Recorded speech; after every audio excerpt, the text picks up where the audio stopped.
Juízes capítulo 6, eu vou ler alguns versículos desse capítulo, dessa história, é o início da história de Gideão,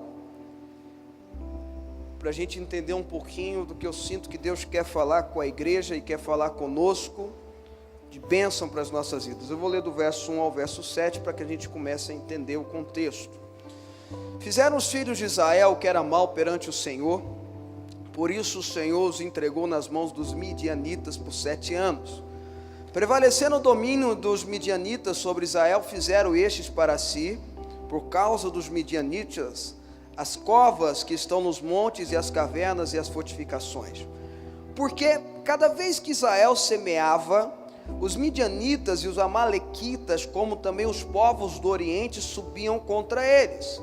E contra eles se acampavam, destruindo os produtos da terra até a vizinhança de Gaza, e não deixavam em Israel sustento algum, nem ovelhas, nem bois, nem jumentos, pois subiam com seus gados e tendas e vinham como gafanhotos em tanta multidão que não se podia contar, nem a eles, nem aos seus camelos, e entravam na terra para a destruir. Assim, Israel ficou muito debilitado com a presença dos midianitas. Então os filhos de Israel clamavam ao Senhor.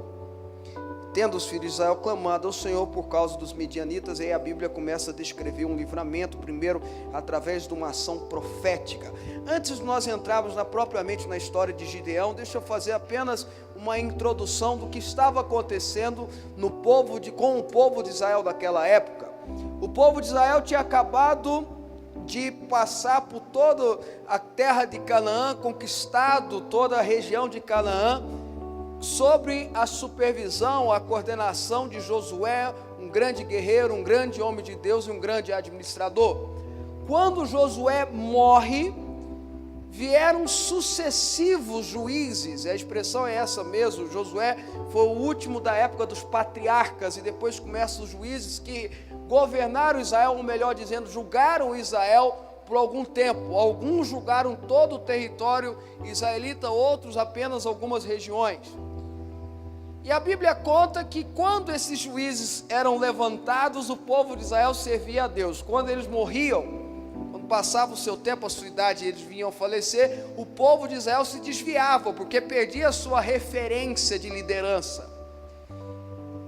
E passado um tempo, o povo de Israel começou a servir os Balaíns, Baal, outros deuses, se afastou do caminho do Senhor, e ao afastar dos caminhos do Senhor, ele perdeu a proteção. E a Bíblia conta que os midianitas, e também os amalequitas, mas os midianitas em especial, atacavam Israel de uma forma muito de estratégia, com muita estratégia. Eles esperavam os israelitas, que eram um povo maior, mas não tinham tanta experiência com guerra, em armamentos e etc e tal, como os midianitas tinham. Eles esperavam eles fazer as suas plantações, fazer a sua semeadura. Quando estava perto de colher, eles atacavam, destruíam os alimentos, roubavam o seu gado, roubavam os seus bens, destruíam aquilo que eles plantavam. E o povo de Israel, com o tempo, foi ficando debilitado, se acovadaram, começaram a plantar dentro de cavernas, para você ter uma ideia. Eles começaram a sofrer muito. O povo, a expressão que a Bíblia usa aqui em Juízes capítulo 6, é que o povo ficou debilitado, porque o que ele plantava, ele não colhia, ficou enfraquecido na sua fé, na sua estrutura física, no seu jeito de ser, porque aquilo que ele plantava, ele não colhia. Será que a gente não se identifica com isso? Quantas vezes a gente planta algo em fé, ou planta algo com a nossa determinação, com o nosso próprio labor e trabalho, e a gente não colhe? Quantas vezes a gente lança sementes no coração dos nossos familiares, sementes positivas, e a gente tem como contrapartida maus tratos, tem como contrapartida desprezo. Quantas vezes a gente não planta uma boa semente do trabalho e tenta colher recurso financeiro, sustento para a nossa casa, e não consegue ter? No caso de Israel, foi pelos ataques dos midianitas. Eles atacavam na hora da colheita, eles atacavam na hora que o povo de Israel mais precisava da comida. Eles queriam enfraquecer os midianitas. Mas o povo de Israel lembrou, por isso que é tão importante a gente trazer à memória aquilo que nos traz esperança, como o profeta Jeremias ensina em Lamentação. O povo de Israel lembrou do Senhor e começou a clamar ao Senhor socorro. Começou a pedir: Deus, está na hora do Senhor fazer alguma coisa, porque tudo que a gente planta a gente não colhe, tudo que a gente planta, o diabo, ou os midianitas, ou os amalequitas, ou os povos, vêm e atacam e tomam aquilo que a gente plantou, e eles começaram a clamar ao Senhor nesse sentido. E Deus, a Bíblia fala, nós não vamos entrar nesse contexto, Deus levanta um profeta que lança uma profecia sobre Israel e explica para Israel que eles não são bem-sucedidos, não são prósperos naquilo que plantam, porque desviaram no caminho do Senhor. Mas havia um homem chamado Gideão,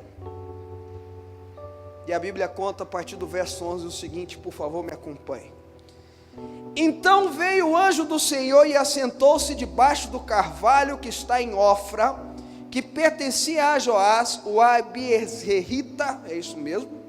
E Gideão, seu filho, estava malhando o trigo no lagar para pôr a salvo dos midianitas. Ele estava fazendo tudo de noite, escondido. Então o anjo do Senhor lhe apareceu e lhe disse: o Senhor é contigo, homem valente. Olha como é que foi a resposta de Deus. Deus vai atrás de alguém que tinha um coração voltado a Ele, e encontrou na pessoa de Gideão esse coração voltado a Ele, para fazer o livramento, para levantá-lo como juiz na terra de Israel, e livrar a terra de Israel da mão dos midianitas. Mas ele encontra Gideão fazendo a sua plantação, cuidando do seu, malhando o seu trigo, escondido, de noite, morrendo de medo dos midianitas, talvez usando um pouco da inteligência para manter aquele sustento longe e escondido, mas na verdade ele estava com medo. Ele era um medroso, o medo tinha tomado o coração dele. Tão perigoso é para o ser humano deixar o medo tomar o coração dele. Não quer dizer que nós não devemos ter medo, muito pelo contrário, o medo às vezes até nos protege, é ou não é? O medo até nos protege. O medo, ele não pode nos dominar, o medo não pode deixar a gente continuar andando, em especial dentro da vontade de Deus. Mas Gideão estava com medo, Gideão estava medroso, fazendo as coisas escondido, até que o anjo do Senhor aparece para ele, e olha para ele, e usa uma expressão poderosíssima: o Senhor é contigo, homem valente. Deixa eu dizer algo para você, Deus te vê de uma forma diferente, Deus vê o seu potencial. Às vezes nem você reconhece esse potencial. Às vezes você está escondido dentro de uma caverna, cuidando das suas coisas, não querendo que ninguém intrometa na sua vida, não querendo intrometer na vida de ninguém também, está lá sozinho, não participa de nada, mas Deus olha para você dizendo: ali tem um homem valente que tem tudo para fazer dar certo as coisas. Ali tem um homem e uma mulher de Deus, ali tem um homem que vai ser próspero, ali tem uma mulher que vai conquistar a sua família para Jesus, ali tem um homem que vai ser um exemplo na sociedade, ali tem uma mulher que vai romper as barreiras da prosperidade. Ele olha para você e vê o seu potencial, e não o seu medo, e não a caverna que você está se metendo, e não o jeito que você está covardando diante das circunstâncias. Ele olha para você e diz: você é um homem valente. Você é um homem valente. Ele olhou para o medroso do Gideão e falou: homem valente. Porque Deus vê o nosso potencial, Deus aposta na gente, Deus aposta em você, Deus aposta na sua família, a sua família vai dar certo. As palavras que lançaram sobre a sua família que não ia dar certo, caem por terra quando Deus aparece para você e diz: o Senhor é contigo, família valente. Você está me entendendo, meu irmão? Ele está olhando o seu potencial, Ele está olhando quem você. A visão de Deus não é igual à nossa visão. Eu tenho estudado muito a águia, porque a águia é um símbolo na Bíblia. Você pega a Bíblia e você vê o tanto que Deus gosta da águia. Eu não vou dizer que é o animal predileto dele, porque Ele criou, né, todos. mas ele tem um trato especial com a águia. Você vai vendo na Bíblia, tem algo diferente na águia. E Deus nos compara com a águia, Ele quer que a gente seja igual à águia. A águia tem várias coisas muito interessantes nesse animal. Um dos exemplos dela, vou falar bem rapidinho, é que ela constrói o seu ninho nos lugares altos, ela vive nos lugares altos. A águia, olha só que interessante, a águia, ela consegue dormir voando. Até quando ela está dormindo, ela continua voando. Olha o que Deus quer para você, até quando você está dormindo, você continuar voando. A águia, ela alcança mais ou menos 1 metro de altura, pesa 6 quilos, mas quando ela faz a sua envergadura, ela abre as suas asas, chega a 2 metros. Sabe o que Deus está querendo dizer para você? A sua altura, é o que Deus tem para você, a sua altura desse tamanho. Mas quando você tiver a visão da águia, você vai dobrar a sua estatura. Olha que coisa interessante que tem na simbologia da águia. Mas o mais interessante que eu acho da águia é a visão dela. É a visão dela. A águia consegue enxergar mais de 1 quilômetro. A águia tem algo na retina dela e no globo ocular, e eu não sei, não sou biólogo, eu sei o que eu li. Que ela tem a visão mais detalhista da natureza. Ela vê as cores com detalhe formidável, fantástico. E a comparação que se faz com a águia é a seguinte, com o homem. Se nós tivéssemos a visão da águia, num 10º andar de um prédio, a gente ia conseguir ver uma formiga lá embaixo. Olha a visão que Deus tem para você. Olha a visão que Deus quer para você. Deus quer para você a visão da águia. Deus quer a beleza da águia. Deus quer que você voe mais alto como a águia. É isso que Deus olha para você e vê. Ele não vê você um fracassado, uma pessoa sem dinheiro, uma pessoa sem recurso, uma pessoa jogada na sarjeta. Não, Ele olha para você e vê o seu potencial. Você é chamado para ser uma águia. Renovarão suas forças como águias, subirão, correrão e não se cansarão, caminharão e não se fadigarão. Isaías capítulo 40. Mas aí Gideão, como todos nós, quando somos confrontados ou chamados por Deus ou convocados por Deus para uma missão, a gente olha para ele e começa a conversar com Deus. Gideão responde para Deus.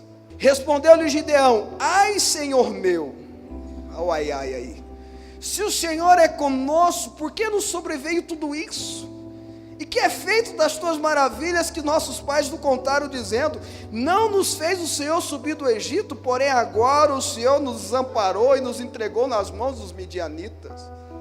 Olha o que Gideão responde, a resposta que a gente às vezes responde para Deus. A resposta de Marta e Maria, quando Jesus chegou na cidade, onde ele logo ia ressuscitar o irmão dela Lázaro, mas elas falam para ele: olha, Senhor, se o Senhor tivesse aqui, isso não teria acontecido. É o que a gente fala para Deus: Senhor, se o Senhor é por nós, por que eu estou sofrendo desse tanto?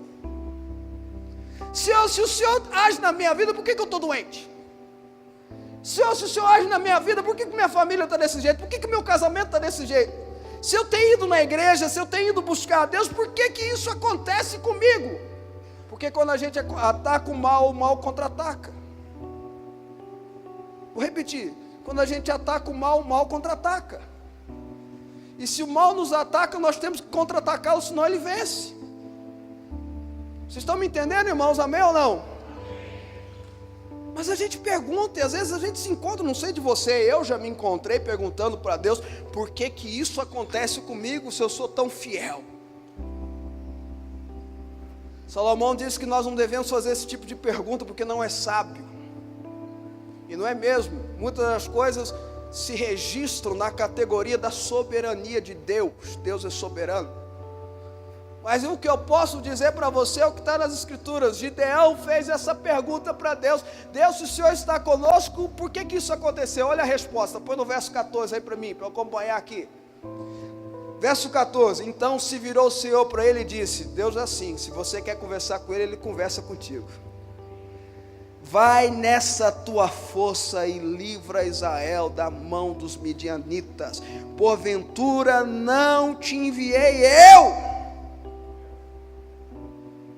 Olha a resposta que Deus dá para Gideão. Gideão começa a reclamar, ai tadinho de mim, ai meu Deus do céu, eu estou sofrendo, ai meu Deus do céu, se o Senhor não tivesse aqui, se o Senhor tivesse do nosso lado, isso não estaria acontecendo, os midianitas nos estavam atacando, os amalequitas não estavam nos sequestrando, a gente está sofrendo porque o Senhor nos abandonou. Aí Deus olha para ele, fala assim, vai nessa tua força. Sabe o que isso quer dizer? Situações ruins acontecem conosco para nos fortalecer.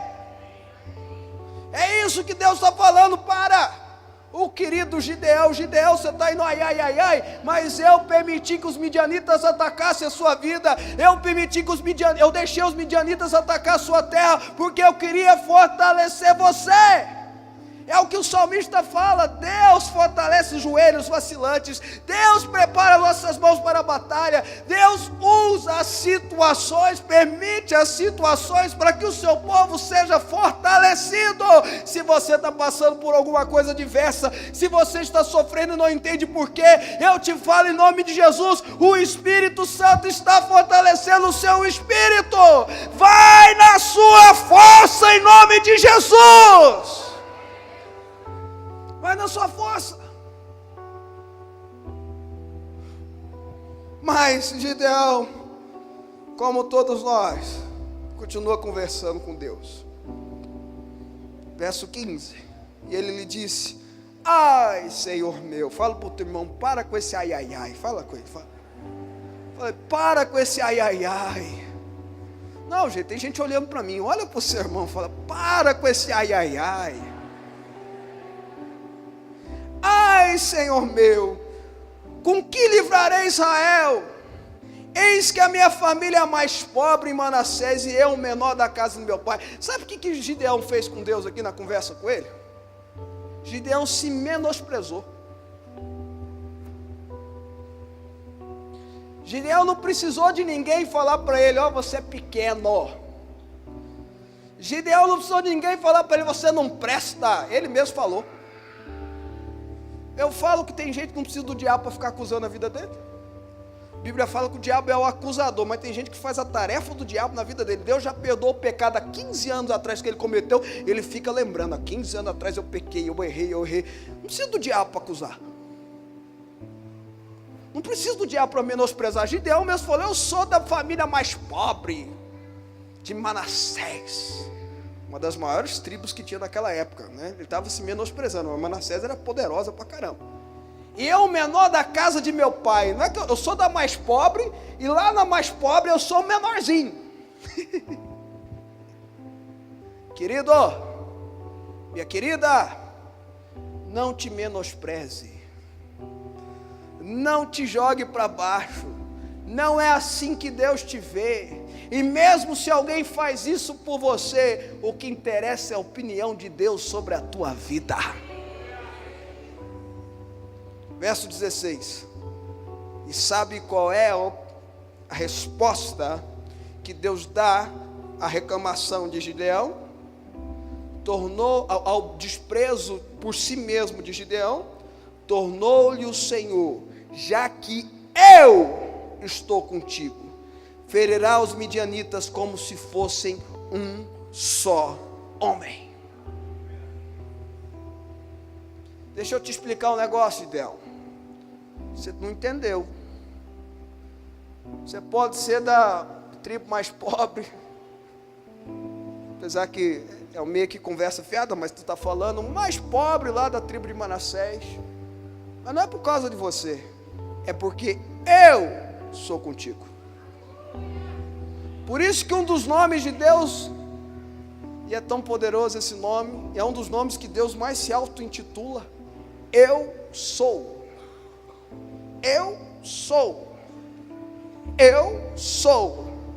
Aí você pode continuar, eu sou contigo. Quem vai vencer a sua batalha é Deus em você. Quem vai levar você a vencer os midianitas que estão roubando a sua colheita não é a sua força, não é o seu braço mortal, não são os seus cavalos, é Deus agindo através de você. A vingança é do Senhor. Deus é o Deus da guerra. Deus é o Deus da batalha. Deus é o Deus da vitória. Eu sou com você. Entendeu, Gideão? Aí sabe o que Gideão fez? Não vou ler, mas acho que a maioria que conhece a história de Gideão ficou em dúvida. Puxa vida, um anjo do Senhor aparece para ele, dá essas respostas, ele continua em dúvida, né? Tem gente que é assim.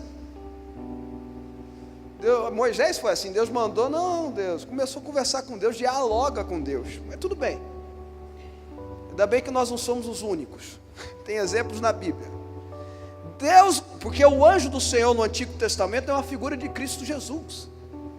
Ele aparece para Gideão e começa a conversar com Gideão. Gideão mesmo assim pede um teste. Fala, ó, eu vou botar uma lãzinha lá de fora. Se só ela ficar molhada e seca em volta, é porque o Senhor falou comigo. Beleza. Não, perdão, essa é depois. Dessa vez, Gideão fez outro teste. Ele foi pegar uma oferta, ele pegou uma oferenda, levou, colocou no altar, e o anjo do Senhor tocou com o seu cajado e pegou fogo e sumiu. E o anjo do Senhor sumiu. Quando o anjo do Senhor some, depois desse teste, Gideão caiu na real. Cai de joelho. Pequei, estou enrolado. O anjo do Senhor apareceu para mim. Dancei. Porque é essa a reação. Quando nós nos encontramos com a santidade, com a majestade de Deus, a gente cai em arrependimento. Pedro fez isso, Davi fez isso, Moisés fez isso, tantos outros personagens da Bíblia o fizeram. Porque diante de Deus não fica impureza, diante de Deus não fica pecado, diante de Deus nada é escondido, diante do sol da justiça tudo que é mal é queimado e exposto. O Gideão cai de joelho, cai em si, e começa desesperado, clamar por misericórdia da sua própria vida, e ele escuta uma frase no coração dele, escuta Deus falando para ele, não temas, não temas, eu estou contigo, você não vai morrer. O Espírito Santo começa a falar com ele dentro do coração dele, e a Bíblia fala que ele levanta um altar ao Deus de paz, Shalom Adonai. Bom, e aí Deus fala com ele, que eu vou terminar com isso. Você, Gideão, precisa destruir o altar de Baal na sua família em Israel. E no lugar do altar de Baal, você precisa construir um altar ao Senhor. A Bíblia fala que Gideão, ainda meio assim acovardado, vai de noite, destrói o altar de Baal que estava na casa do seu pai. E por estar na casa do seu pai, tinha uma simbologia de toda a família de seu pai, que deveria ter vários irmãos. Tinha vários irmãos. O próprio Gideão teve vários filhos, inúmeros filhos. A Bíblia fala que ele vai de noite e destrói aquele altar. E no lugar constrói um altar ao Senhor. Depois disso, ele ainda faz os 2 testes que eu ia falar da lã. Deus levanta ele e usa ele com mais 300 homens apenas, depois de ter tirado um bocado do exército, para livrar Israel dos midianitas. Irmãos, termino dizendo, se eu quero ter a minha colheita, eu preciso destruir o altar de Baal que possa estar na minha família, na minha casa, no meu coração. Para mim fazer um resumo bem grande, para que eu possa, fazer um resumo bem grande do que seria o altar de Baal em nossas vidas. Tudo que substitui Deus nos nossos corações. Tudo que tira Deus dos nossos corações. Eu preciso tirar do meu caminho. Eu preciso tirar do caminho da minha família. Eu preciso tirar da minha casa. Eu preciso tirar todos esses pontos de contatos que me afastam de Deus e me levam a substituí-lo no meu coração. E no lugar desse altar de Baal, eu preciso edificar um altar sumário, exclusivo, definitivo a Deus.